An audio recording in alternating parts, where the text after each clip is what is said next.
Welcome to Donmar TV News Channel. Okay, magandang hapon po sa inyong lahat. It's 3 o'clock in the afternoon here in the Philippines at update na naman tayo dito tungkol sa nangyari kay Congressman Teves, no? Dahil ito pa rin ay konektado sa Ruel Digamo, Governor Ruel Digamo's case, no?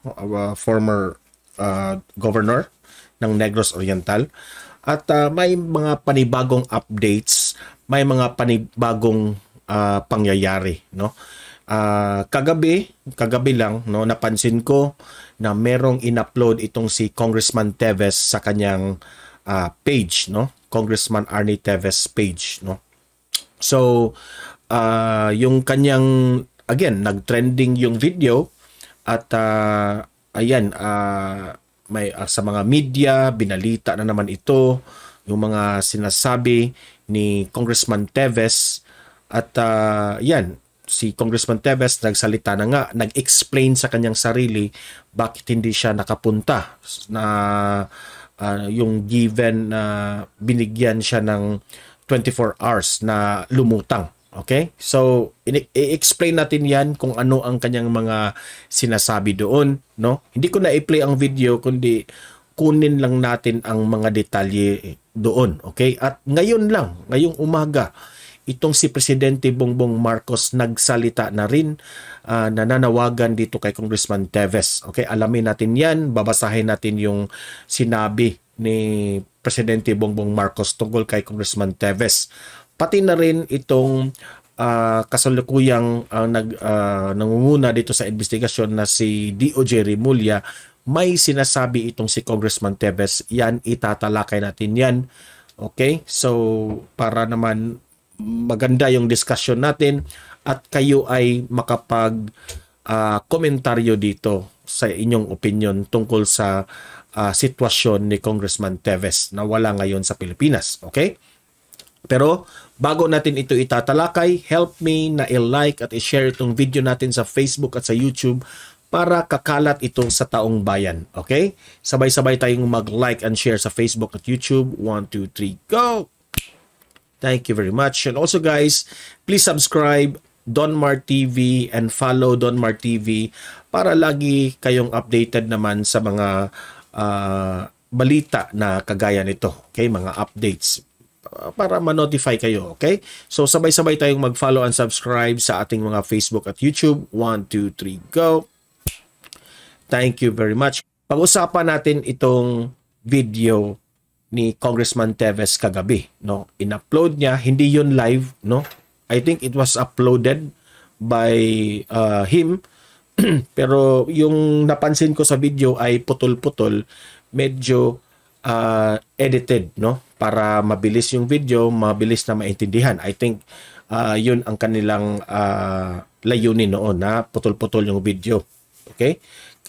Kasi noong unang videong release dito kay Congressman Teves, hindi yun edited. Tuloy-tuloy lang. Pero medyo may mga gaps. Kaya ngayon, inedit ito. And siguro, ang kampo ni Congressman Teves are very careful sa mga sasabihin ni Kong Arnie Teves kasi this is a delicate matter kung ano ang sasabihin mo sa social media kasi pwede yang gagamitin sa media, sa inyong kalaban dito sa kaso na ito. Okay? So, una na in-explain dito kay Congressman Teves ay yun ngang yung gusto niya sanang mag-conference o Zoom na lang siya magpapaliwanag doon sa Congress sa kanyang hindi sipot nung binigyan siya ng 24 na hours to magpakita. Okay? So, nag-explain siya na mas mahalaga pa rin ang kanyang seguridad ng kanyang sarili at sa kanyang buhay. Okay? So, yun ang kanyang in-explain na hindi madali na ganun-ganun na lang na lumutang siya na given at 24 hours. Nabanggit pa nga niya na itong si Speaker Martin Romualdez nagkausap sila at nagpapasalamat siya kay Martin Romualdez na nag-offer sa bahay ni Martin Romualdez na doon siya pupunta kapag uuwi siya sa Pilipinas. Na-appreciate ro ni Congressman Teves. Yan ang sabi niya sa video. Okay? So, yan ang hindi natin alam, no, sa behind the scene dito sa pangyayari na ito, no, na meron palang mga nagko-communicate sila, no, itong si Kong Teves at si Speaker Martin Romualdez of the lower house. So sabi ni Kong Teves, maraming salamat Martin Romualdez, but I cannot accept that because nalilito at nagtataka itong si Congressman Teves, bakit siya papauwiin sa Pilipinas, bigyan ng seguridad, no, mga security kung ano man ang yan ang promise ng PNP pero takot itong si Congressman Teves dahil nung una niyang sinabi yung binawasan na ang kanyang baril, o kung hindi man binawasan, di na siya allowed na kaya nga kino-confiscate raw ang kanyang mga baril, no? So ang logic ni Kong Teves doon is nasaan yung sabi nyo na you can secure sa kanyang sarili dyan, no? Na hindi nga siya kinuha na nga yung lahat ng kanyang baril. Yan ang kanyang argument, no, sa kanyang video. So nabanggit pa nga yung raid, no? Na sabi pa nga ni Kong Teves sa video na yan na sino ba naman ako para kumontra dito sa gobyerno, no? Hindi naman siguro siya ganun ka BO na hindi niya yung pag-raid doon na hinayaan niya na merong mga illegal na mga weapons, may granada pa nga, hindi siya BO para hayaan niya yan, no? So, sa madaling salita, parang sinabi ni Kong Teves na planted talaga yon yung pag-raid sa kanyang bahay, no? At iba pang mga locations na pagmamay-ari ng kanyang siguro mga relatives o sa kanyang mga bahay ng kanyang mga anak, no? So, sa madaling salita, yung raid raw masasabing planted yung mga nakuhang iba, no? So that is still an investigation, hindi pa tayo makapag-comment diyan kung totoo man yan o hindi. Yan ang ating mga narinig sa balibalita, no, sa mainstream media. At nabanggit pa nga ni Congressman Teves tungkol sa tungkol dito sa ni SOJ Rimulya, no? Nabanggit niya na kaibigan pala sila nitong si SOJ Rimulya, no? Secretary of Justice. At nire-respeto niya kung ano man ang mga hakbang at desisyon nitong si DOJ Rimulya dahil ginagawa lang ni SOJ Rimulya raw ang kanyang trabaho. Which is nire-respeto ni Kong Teves yan. Yan ang, hindi ako ang may sabi niyan. Sabi niya yan sa kanyang video nung nirelease niya sa kagabi, no, ng kanyang page. So nire-respeto niya, ang sa kanya lang is sana maging patas ang investigation dito. Dahil laging in-emphasize ni Kong Teves na aping-api na siya to the point na parang hinuhusgahan na siya yung mastermind.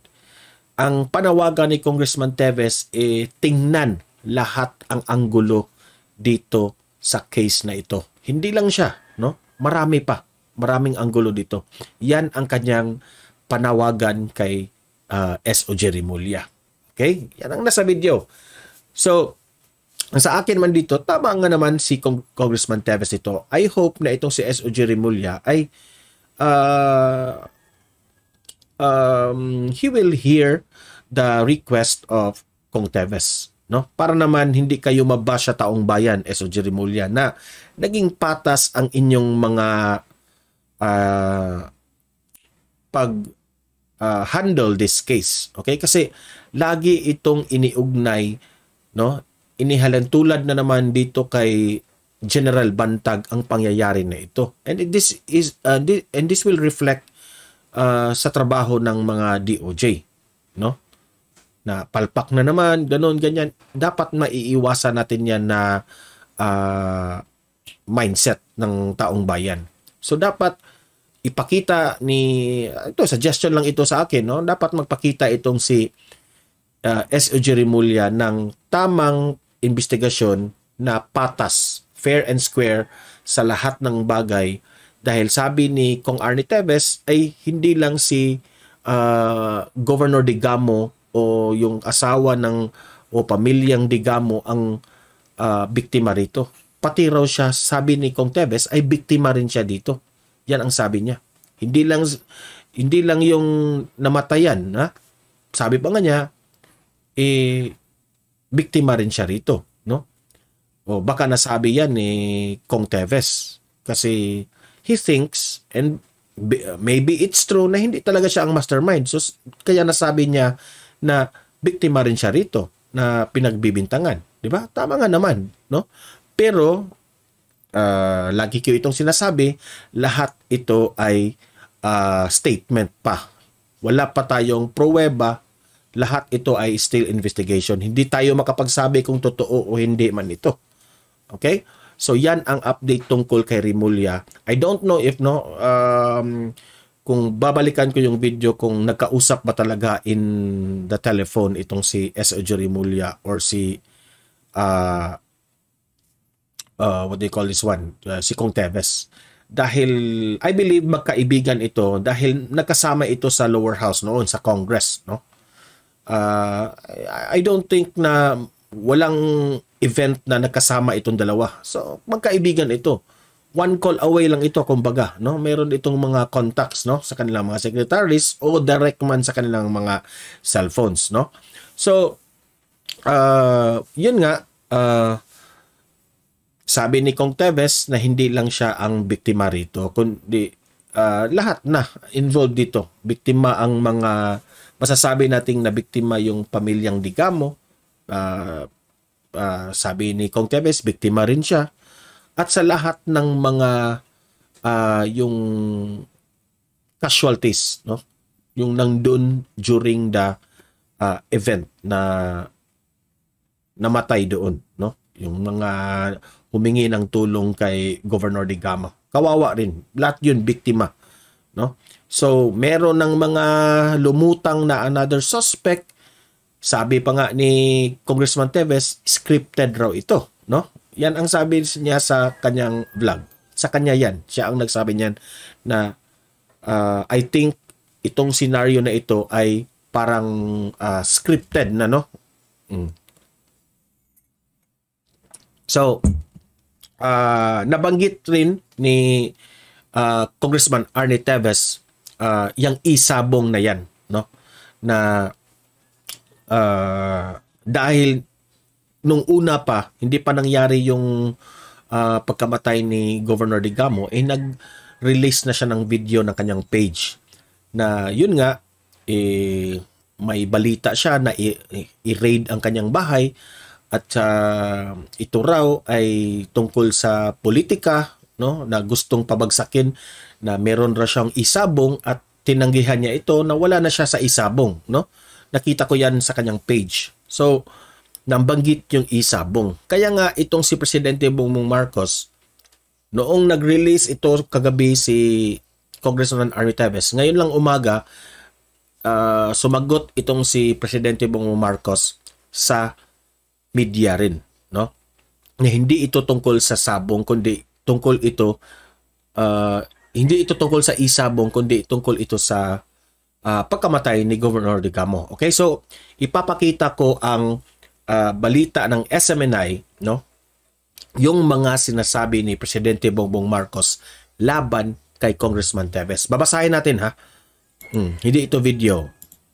Ayan. Sabi ni Presidente Bongbong Marcos, kasi tinanong siya ng mga media na ano ang masasabi mo na hindi lumutang itong si Congressman Teves at dahil takot ito sa kanyang seguridad, no, sa pagpunta sa Pilipinas. So ito yung sagot ni statement ni Presidente Bongbong Marcos tungkol kay Kong Teves. Maglanding siya sa bansa. Papaligiran natin ng sundalo. walang makakalapit ng 1 kilometro. That will guarantee his security. Okay, yan, mabigat ito na statement kay Presidente Bongbong Marcos, assuring Kong Teves na talagang poproteksyonan niya.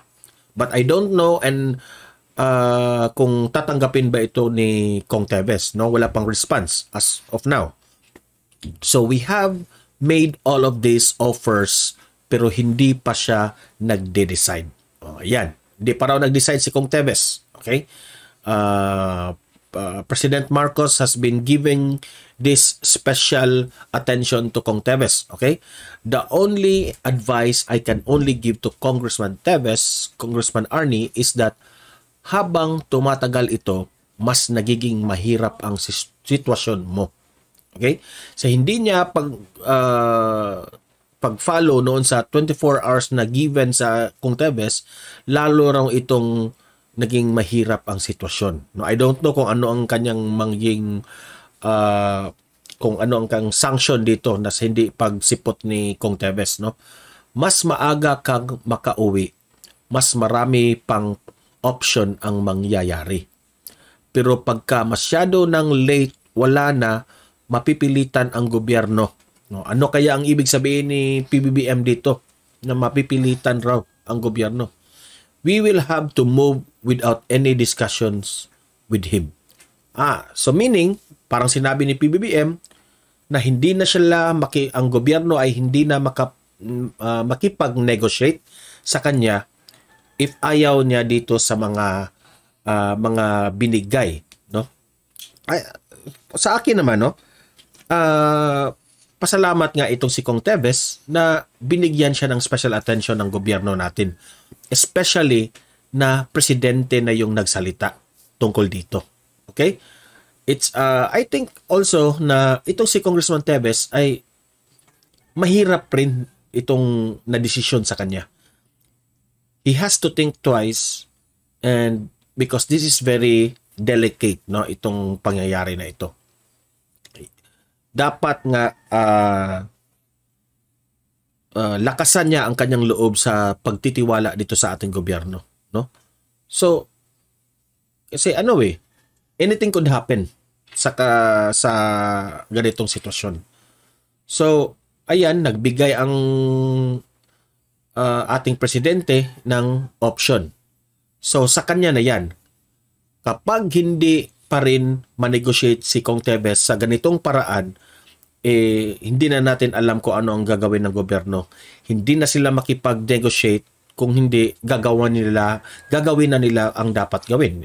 I think they will look for him and arrest Kong Teves. Hindi ko rin alam, analysis ko lang yan na pwede yang mangyari. Okay? So yan, sabi ni Presidente Bongbong Marcos, it's not all about the isabong. It is all about sa pagkamatay ni Roel de Gamo. Kaya nga, isa ito sa hakbang ng gobyerno na hinahanap itong si Kong Teves, no? Na isa sa mga suspects sa case na ito. Okay? So, sabi pa nga ni Presidente Bongbong Marcos na itong pangyayari ni Roel de Gamo, it's alarming sa lahat ng sa mga politician sa Pilipinas. Okay? So, yun ang update ngayon. So, mahirap, no? Mahirap itong mga desisyon na ito. Especially on the part ni Kong Teves. Wala tayong kinakampihan dito, hindi nakikiramay tayo sa nangyari kay Governor Roel de Gamo, especially sa kanyang wife na si Janice de Gamo. Okay?